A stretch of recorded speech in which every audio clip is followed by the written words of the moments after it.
नमस्कार, मैं युधिष्ठिर उपाध्याय। पश्चिम बंगाल में बीजेपी की सरकार बनते ही ताबड़तोड़ एक्शन शुरू हो गए हैं। जहां सीएम शिवेंदु ने खुले में नमाज पर रोक और मस्जिद में लाउड स्पीकर पर नकेल कसने के साथ ही अवैध मदरसों पर बुलडोजर एक्शन की कार्रवाई तेज कर दी है, तो वहीं सत्ता की सनक में कानून को हाथ में लेकर बंगाल में सरेआम गुंडागर्दी करने वालों का भी तगड़ा इलाज शुरू कर दिया गया है। और इसकी शुरुआत हुई है ममता बनर्जी के भतीजे अभिषेक बनर्जी से। दरअसल शिवेंदु सरकार ने अभिषेक बनर्जी पर ऐसा तगड़ा एक्शन लिया कि जिसने बंगाल में हड़कंप मचा दिया है और ममता बनर्जी को भी टेंशन में डाल दिया है। वैसे तो शिक्षक भर्ती घोटाले और कोयला तस्करी मामले में अभिषेक बनर्जी की मुश्किलें बढ़ी हुई हैं।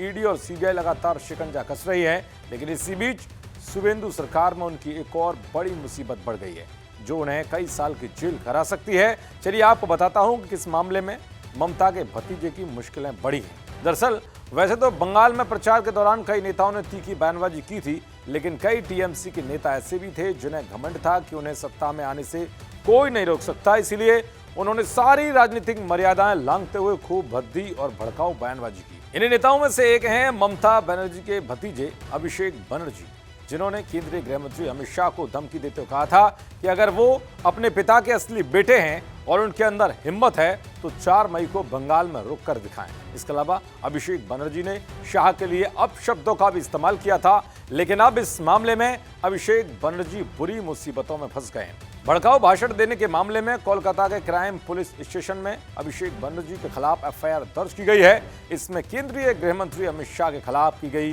टिप्पणियों का भी जिक्र है। सामाजिक कार्यकर्ता राजीव सरकार ने 5 मई को चुनाव नतीजे घोषित होने के एक दिन बाद ये शिकायत दर्ज कराई थी।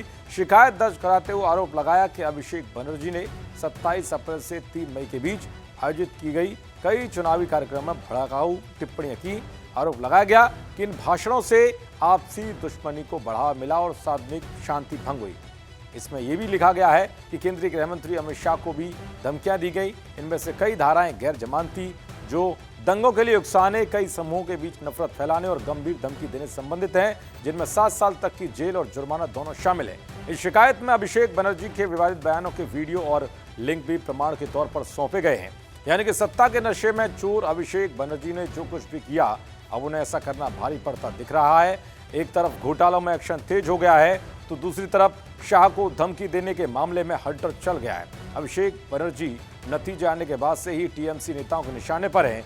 नेता और कार्यकर्ता हार का ठीकरा सीधे अभिषेक बनर्जी की मनमानी पर फोड़ रहे हैं।